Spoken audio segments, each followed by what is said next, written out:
Hey, welcome back to part 2 on Chapter 9, Motivation and Emotion.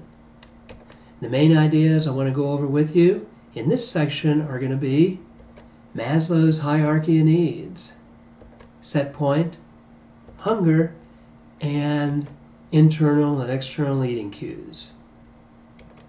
Well, let's start by reviewing what I consider to be the single most influential idea in Chapter 9, and actually one of the most influential ideas in all of psychology, and that would be Abraham Maslow's hierarchy of needs. And this is a picture of Maslow right here.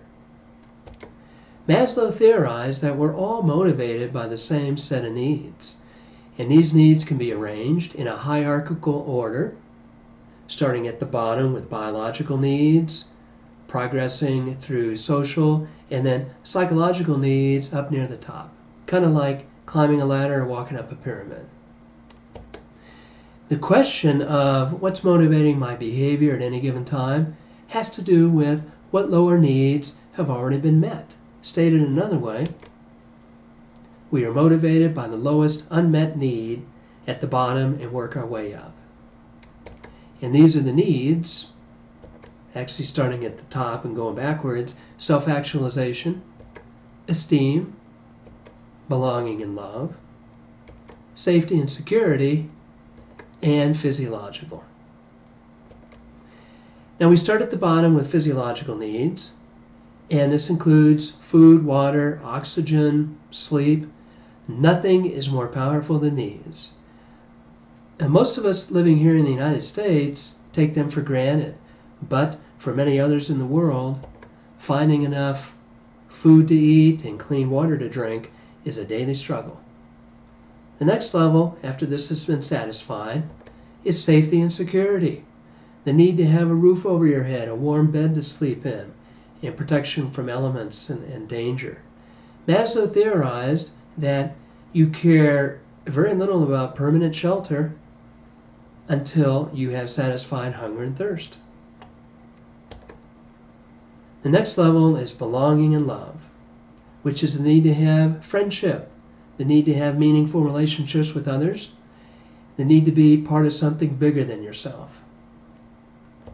Most people satisfy this through family and friends, and even belonging to groups such as a sports team.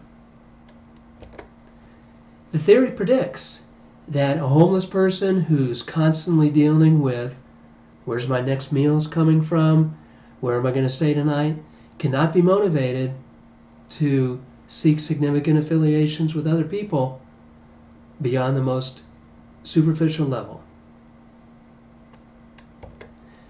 Moving up the hierarchy, we come to esteem, and this is the need to demonstrate competence and mastery that is respected by others.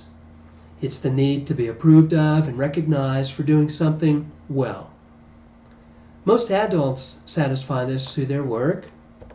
Children, comes as no big surprise, are going to satisfy this chiefly through their schoolwork.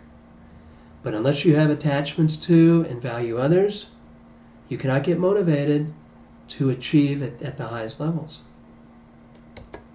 And then finally, if all the earlier motives have been satisfied, Maslow says we're motivated by the need for self-actualization, which we'll define as the need to realize one's fullest potential. Maslow believed that very few people function full-time at this highest level of self-actualization, although many of us get glimpses of it, moments of it.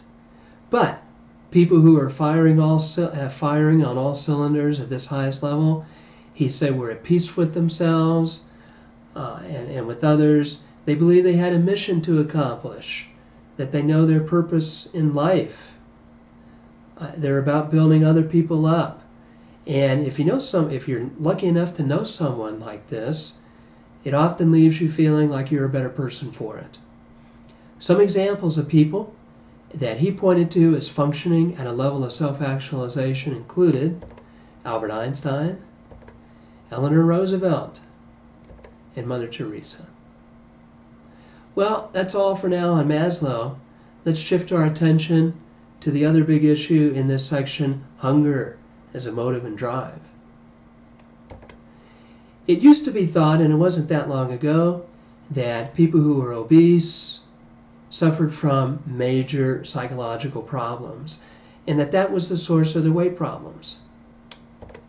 Well, nowadays, because of better research with identical twins, we know that it is much more complicated than that. Identical twins have a greater similarity in their body type and weight than fraternal twins, and this suggests a genetic predisposition to your weight. There definitely seems to be a genetic component to how much you weigh, but that can't be the whole story, or else all identical twins would weigh the same amount. And clearly they don't. Maybe up to 25% have significant differences. Well, what exactly do people inherit that affects body weight? There's a lot of research going on in this area. One theoretical explanation that's very popular now in the media is set point, and we define this as the weight your body normally maintains if you're trying neither to gain nor to lose weight. Hunger certainly has aspects of a primary or biological drive. Nobody would disagree with that. I want you to review biological factors that inhibit and stimulate eating in Table 9.3 on page 292. But hunger can also have secondary or social drive aspect to it as well, can it? Review the environmental factors that inhibit and stimulate eating. Think of the biological factors as internal cues, and think of the environmental factors as external cues for hunger. And I want to go over a few examples of these external cues for eating, and this is even though a person was not initially hungry. Just the, oh boy, that looks good, doesn't it? Just the sight or smell of food, it can be an external cue for eating.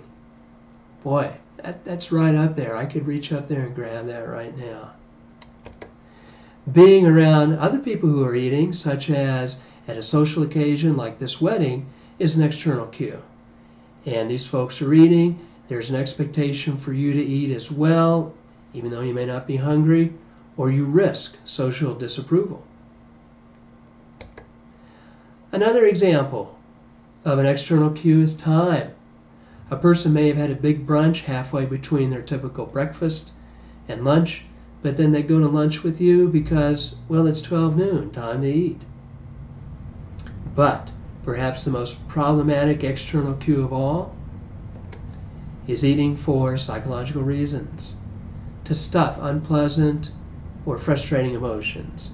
And you all know the nickname for this. We call it what? Comfort eating. The separation of cues into internal and external is useful because people who struggle with their weight, maybe overweight, have eating disorders, tend to have more problems with external cues as motivational source than people who are normal weight. And therefore, in the treatment setting, we try to help these patients get back in touch with the internal cues and to develop strategies to reduce the effects of external cues. Now, the research question, a lot of this in the media today is, can you lower your set point, particularly if you've been overweight or obese your entire life and it runs in your family? Well, please beware of advertisers who say that you can lower your set point by dropping weight quickly on their diet plan. Always talk to your physician or primary health care provider before embarking on a weight loss program. Websites like from the Mayo Clinic or Livestrong are also useful. But basically, it all comes down to you have to do two things to lose weight and to keep it off. You got to reduce your caloric intake and eat good. And you have to increase your physical activity through an exercise program. Walking is the best thing going. Unfortunately, most people just focus on cutting calories. Well, that's all for now. We've come to the end of this section. See you later on part 3.